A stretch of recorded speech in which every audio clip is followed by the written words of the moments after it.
ተማር ልጄ ወገን ዘመድ የለኝ ሀብት የለኝም ከእጄ። ተማሪዎች እንዲሁም ሌሎች ተከታታዮቻችን እንደምን ሰነበታችሁ? ይህ ከዋሸራ አካዳሚ የሚተላለፍ የ11ኛ ክፍል የስነ ህይወት ትምህርት ፕሮግራም ስርጭት ነው። ባለፈው ፕሮግራማችን ሌሰን 10ን አይተናል። ሌሰን 10 ላይ ያየነው ስለ ፖዚቲቭ ኤንድ ኔጌቲቭ ፊድባክ ቱ ኮንትሮል ዚ ሞንስትራል ሳይክል የሚለውን ነበረ። እንግዲህ እዛ ጋር ሞንስትራል ሳይክል ምን ማለት እንደሆነ፣ ይሄ ሞንስትራል ሳይክል ማለት የወር አበባ ማለት ነው። ይሄ የወር አበባ ደግሞ አንዲት ሴት ልጅ አቅመ አዳም ከደረሰች በኋላ በየወሩ የሚከሰት ክስተት ነው። በዚህ በየወሩ የደም መፍሰስ ይከሰታል። ይሄ የሚከሰትበት ሂደት ነው። እንግዲህ ይሄ የወር አበባ ወቅት የምንለው በዚህ በወር አበባ ወቅት ጊዜ የሚከናወኑ በወሩ ውስጥ የሚከናወኑ ክንውኖች አሉ። እነኚህም ደረጃ በደረጃ የሚከናወኑ ክንውኖች እንደሆኑ አይተናል። ከ1 እስከ 5 ባለው ቀናት ውስጥ የወር አበባ ፒሪድ ጊዜ የምንለው ይከሰታል። እዛ ደግሞ ከ14 እስከ 15ኛው ቀን ውስጥ ደግሞ ኦቭሌሽን እንቁላልዋ ለማቹርድ ያደረገች እንቁላል ሪሊዝድ የምትሆንበት ወቅት ነው። ከዛ ደግሞ የተወሰነ ጊዜ በኋላ ይሄ ፎሊኩሉ ወደ ኮርፐስላተምነት ይለወጣል። ኮርፐስላተሙ ደግሞ ፕሮጀስትሮን ሆርሞንን በርከት አድርጎ ማመንጨት ይጀምራል። ይሄን በሚያመነጭበት ጊዜ ደግሞ የማህፀን ግድግዳ ጽንስ ከተጸነሰ ያንን ለመሸከም የሚያስችልና ጽንሱን ለማቆየት የሚያስችል ነባራዊ ሁኔታ የሚከሰትበትን ሁኔታ ያመቻቻል። ምንድነው የማህፀን ግድግዳ? ኢንዶሜትሪየም የምንለው ያ ለአዳዲስ የደም ስሮችን እና ልጁን ለመሸከም የሚያስችሉ ሁኔታዎችን እንዲከሰቱ ያደርጋል። ሆኖም ይሄ እርግዝና ደግሞ ካልተከናወነና ጽንስ ካልተፈጠረ የፕሮጀስትሮን መጠን ይቀንሳል። የሌሎችም ሆርሞኖች መጠን ኤስትሮጂን ይጨምራል። ያ በሚሆንበት ጊዜ እንደገና የዙሩ ይቀጥላል ማለት ነው። እንግዲህ ይህንን በዝርዝር አይተናል። በዛሬው ሌሰናችን ደግሞ የምናየው ሌሰን 11 ይሆናል። ሌሰን 11 ስለ ፈርቲላይዜሽን ኤንድ ፕሬግናንሲ ይሆናል። እንግዲህ ስለ ፈርቲላይዜሽን እና ፕሬግናንሲን የምናይ ይሆናል ማለት ነው። በመጀመሪያ ፈርቲላይዜሽንን እናያለን። Fertilization is the union of egg and sperm cell in the ampulla of the fallopian tube to produce a zygote። እንግዲህ ፈርቲላይዜሽን ምንድነው? የወንድ ዘር ከሴት ዘር ጋራ ፊውዝ የሚያደርግበት የሚዋሃድበትና ዛይጎት ፎርም የሚያደርግበት ሁኔታ ነው። Fertilization occurs when 23 sets of chromosomes from spermatozoa and 23 sets of chromosomes from an egg cell fuse together። እንግዲህ 23 ክሮሞዞሞችን የያዘ የወንድ ዘር እና 23 ክሮሞዞሞችን የያዘ የሴት ዘር ሲዋሃድ ነው። እንግዲህ ፈርቲላይዜሽን በድምሩ 46 ዳይፕሎይድ ሃፍፕሎይድ የነበሩት ክሮሞዞሞች ከሴቴና ከወንዴ 23ቱ ፊውዝ አድርገው ዳይፕሎይድ የሆነ ዛይጎት 46 ወይም 23 ጥንድ ያለው ዛይጎት ፎርም ያደርጋሉ። ይህ እንግዲህ ፈርቲላይዜሽን የምንለው ይሄንን ነው ማለት ነው። Fertilized egg or zygote divides rapidly and moves down the fallopian tube to a uterus. 6 days after fertilization, the embryo attaches to the lining of the uterus, usually near the top. The attaching of the embryo to the lining of the uterus wall is called implantation. Implantation is completed within 9 or 10 days. እንግዲህ እዚህ ጋር ደግሞ ምንድን ነው ይሄ ዛይጎቱ ፎርምድ ከሆነ በኋላ ዝም ብሎ አይደለም የሚቀመጠው። ሴል ዲቪዥን ማይቶቲክ ሴል ዲቪዥን በተደራራቢ ሁኔታ በተደጋጋሚ ሁኔታ ማይቶቲክ ሴል ዲቪዥን ይካሄዳል። ይህንን በማካሄድ ከፌሎፒያን ቲዩብ ፈርቲላይዝድ ከሆነበት ቦታ በመንሸራተት ወደ ዩትረስ ወደ ማህፀን ግርግዳ ሄዶ ይለጠፋል ማለት ነው።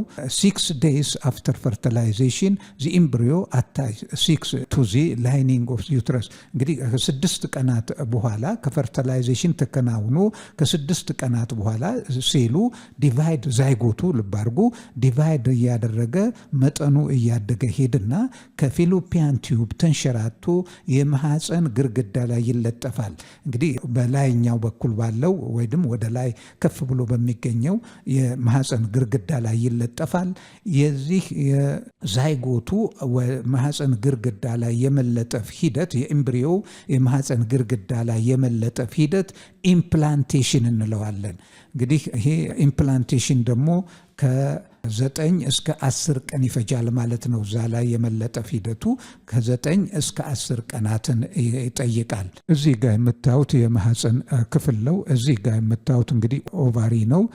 እዚህ ጋር ኦቭሌሽን ኦቫሪ፣ እዚህ ጋር እንቁላሎቹን ነው የምታዩት። ይህ እንግዲህ በግራና በቀኝ አለ። በአንዲት ሴት ልጅ ማህፀን ውስጥ በግራና በቀኝ በኩል አንዳንድ ኦቫሪዎች አሉ። እዚህ ጋር የምታዩት ይሄ ኦቫሪው ነው። ኦቫሪው እንቁላሎችን እንትን ይላል። ይሄ እንቁላል እንግዲህ ፎሊክል ወይንም ፈርቲላይዜሽን እዚህ ውስጥ ሪሊዝድ ሆነ። እዚህ ይሄ ሉፖፌነል ነው። ይቅርታ ሉፖፌነል አይደለም፣ ፊሎፒያን ቲዩብ ይቅርታ። ሉፖፌነል የኩላሊት ነው። ይሄ ይቅርታ፣ ይሄ ፊሎፒያን ቲዩብ ነው የማህፀን ቲዩብ የምንለው። እዚህ ጋር እንቁላሎቹ አሉ። ልብ አድርጉ፣ እንቁላሎቹ በዚህ መልክ እዚህ ጋር ይወርዳሉ። እዚህ ፊሎፒያን ቲዩብ ላይ ፊሎፒያን ቲዩብ ፈርቲላይዜሽን ከተካሄደ በኋላ ከዚህ ጋር ፈርቲላይዝድ የሆነው ዛይጎት ተንሸራቶ ይመጣና እዚህ ኢንዶሜትሪየም ውስጥ እዚህ ጋር የምታዩት ኢንዶሜትሪየም ወሉን ነው። እዚህ ጋር ኤጓ እንቁላሏ ማለት ነው። ፈርቲላይዝድ የሆነው ኢምብሪዮ ፈርቲላይዝድ የሆነውን ዛይጎት ወይንም ኢምብሪዮ ነው የምንለው። እዚህ ጋር ተንሸራቶ መጥቶ እዚህ ጋር ይለጠፋል። ይሄ ዩትረሱ ነው። እዚህ ላይ ነው እንግዲህ እድገቱ የሚያከናውነው። እዚህ ላይ ተለጥፎ አስፈላጊ ሁኔታዎችን ከዚህ ከኢንዶሜትሪየሙ በኩል እያገኘ ያድጋል ማለት ነው። እንግዲህ ሁለተኛው ፕሪግነንሲ ነው። እንግዲህ ቀደም ሲል ስለ ፈርቲላይዜሽን ነው ያየነው። ቀጥሎ ፕሪግነንሲ ነው። ፕሪግናንሲ ኦር gestation period is the period in which fetus develop inside a woman's womb or a uterus። እንግዲህ ፕሬግናንሲ ወይንም እርግዝና ወቅት የምንለው ጽንሱ ማህፀኑ ግርግዳ ላይ ተለጥፎ የሚያደርገው የእድገት ሂደት እስከ መጨረሻው ድረስ የሚያደርገውን ሂደት ነው። ይሄ ፕሬግናንሲ የምንለው ውምብ ወይንም ማህፀን ውስጥ የሚያደርገውን ሂደት ነው ማለት ነው። ፕሬግናንሲ ወይንም እርግዝና የምንለው pregnancy lasts about 40 weeks or 280 days to delivery counted from the last menstrual period። እንግዲህ የእርግዝና ወቅት ምን ያህል እንግዲህ ተረግዞ እስኪወለድ ድረስ የሚፈጀው ጊዜ ይሄ ፔሪድ ካቆመበት ጊዜ አንስቶ ነው የሚቆጠረው። ከ40 ሳምንታት እስከ 280 ቀኖች ይወስዳል ማለት ነው። እንግዲህ 280 ቀን በኋላ ወይንም ከ40 ሳምንት በኋላ ይወለዳል ማለት ነው። ይሄ ነው እንግዲህ ፕሬግናንሲ ወይም gestation period የምንለው። ፕሬግናንሲ with more than one fetus at a time is called multiple pregnancy, twins or triplets። እንግዲህ በእርግዝና ወቅት ደግሞ አንዲት ሴት ከአንድ በላይ ጽንስ ልትይዝ ትችላለች። ይሄም ደግሞ 2 ወይንም 3 ሊሆን ይችላል። አልፎ አልፎ ከዛም በላይ ሊከሰት ይችላል። ይሄን አይነት እርግዝና መልቲፕል ፕሬግናንሲ እንለዋለን ማለት ነው። እዚህ ደግሞ መቀጠል የምናየው ሳይንስ ኤንድ ሲምፕተምስ ኦፍ ፕሬግናንሲ የእርግዝና ምልክቶች ምንድናቸው ነው። አንዲት ሴት ልጅ ወይንም እናት በምታረግዝበት ጊዜ የምታሳያቸው ለየት ያሉ ባህሪዎች አሉ። እነኚህ የእርግዝናው መገለጫ ባህሪዎች ናቸው። እነኚህም የሚከተሉት ናቸው። ሚስድ ፒሪየድ፣ ቴንደር ብሬስት ኤንድ ሞርኒንግ ሲክነስ። እንግዲህ ምንድነው? አንደኛ እርግዝና ከተከሰተ የወር አበባ ዑደት ያቆማል። የጡቶች ማጎጥጎጥ ወይንም እድገት ያሳያሉ።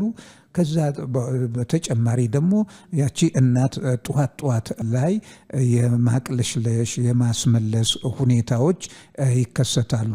ሌላው ሃንገር ኤንድ ፍሪኩዌንት ዩሪኔሽን፣ የመራብ ምግብ ፍላጎት መጨመር፣ ከዛም በተጨማሪ እሺንት መጣሁ የማለት ስሜት ይከሰታል። ሌላኛው ፕሬግናንት ቴስት ኮንፊርምስ ፕሬግናንሲ። እንግዲህ እነኛ የተፈጥሮ ምልክቶች በተጨማሪ እርግዝናን ለማረጋገጥ በሕክምና ምርመራ በማድረግ ነው ማለት ነው ማረጋገጥ የሚቻለው። እንግዲህ እስካሁን እርግዝና እንዴት እንደሚከናወንና የእርግዝና ወቅት ደግሞ ምን ያህል ፔሪድ እንደሚፈጅ ነው ያየ ነው፣ ምን ያህል ጊዜ እንደሚፈጅ ነው።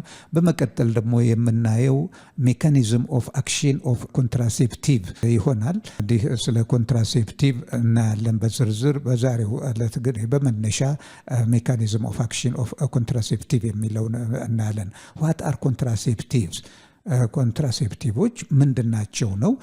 Contraception refers to the intentional process of preventing pregnancy through the use of various hormonal drugs, devices, sexual practices, chemicals, and surgical procedures.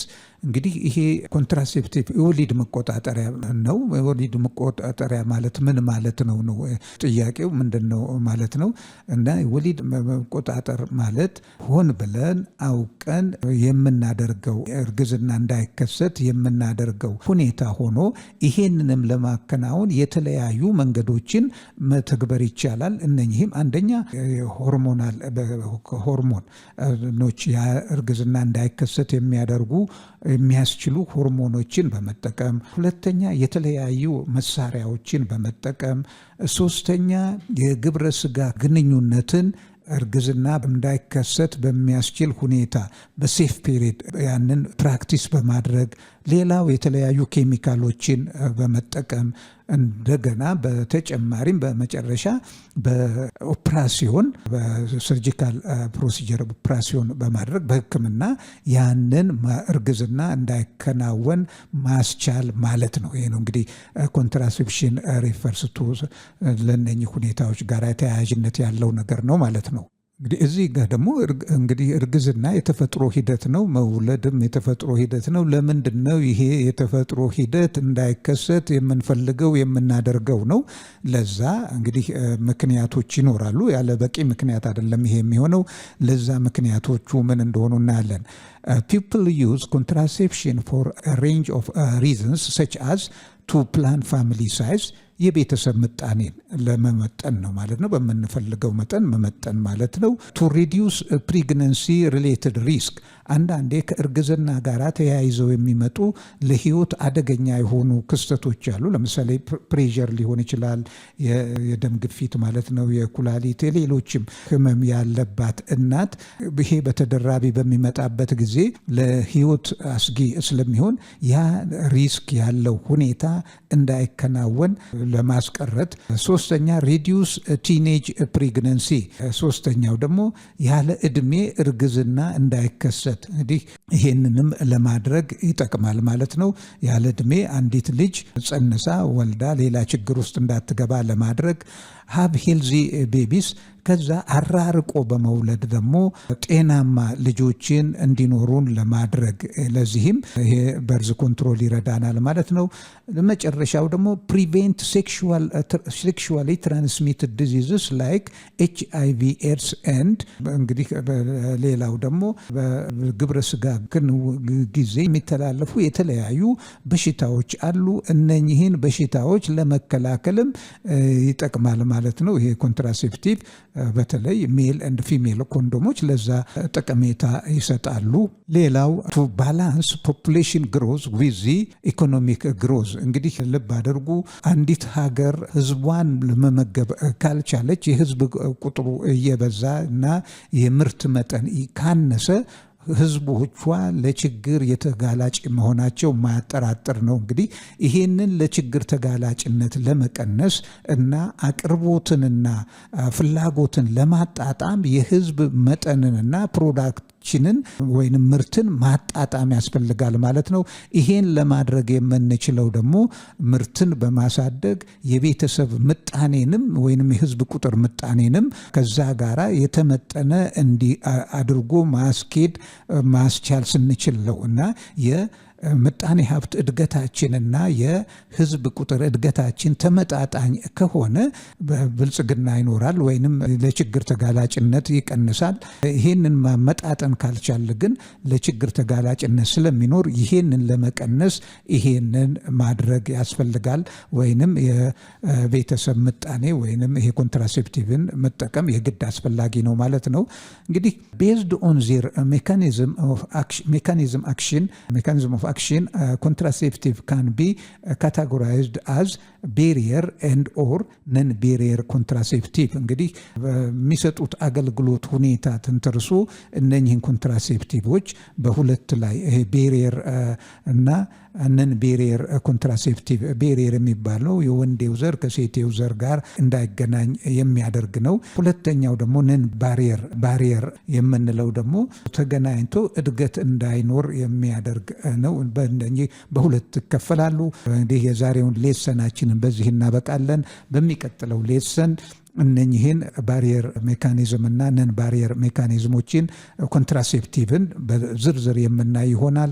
እንግዲህ በዛሬው ያየነው ስለ ፈርቲላይዜሽንን እና ስለ ፕሬግነንሲ ነው። ፈርቲላይዜሽን ምን ማለት እንደሆነ፣ ከዛ ደግሞ ፕሬግነንሲ ምን ማለት እንደሆነ፣ የፕሬግነንሲ ጊዜ ምን ያህል ቀናት ወይንም ወራት እንደሚፈጅ ከ280 ቀናት ወይንም 40 ሳምንት እንደሚፈጅ፣ ከዛ በኋላ እንደሚወለድ፣ ከዛም በተጨማሪ በርዝ ኮንትሮል ኮንትራሴፕቲቭስ ምን እንደሆኑ ለምን አስፈላጊ እንደሆኑ አይተናል። እንግዲህ በዚህ የዛሬውን ሌሰን ምን እናጠቃልላለን። እንግዲህ በሌሰናችን ማጠቃለያ እንግዲህ ሁልጊዜ ያደራ የምንላችሁ ትምህርቱ ተደራሽ ይሆን ዘንድ ሼር፣ ሰብስክራይብ እና ላይክ ማድረግ አትርሱ። ከዛም በተጨማሪ በትምህርት አሰጣጡ ላይ አስፈላጊ ነው የምትሉትን የማሻሻያ ሀሳብም ከመስጠት ወደኋላ እንዳትሉ አደራ ጭምር እንጠይቃለን። በሚቀጥለው ሌሰን እስከምንገናኝ ደህና ሁኑ፣ ደህና ሰንብቱ ተከታታዮቻችን እንዲሁም ተማሪዎች።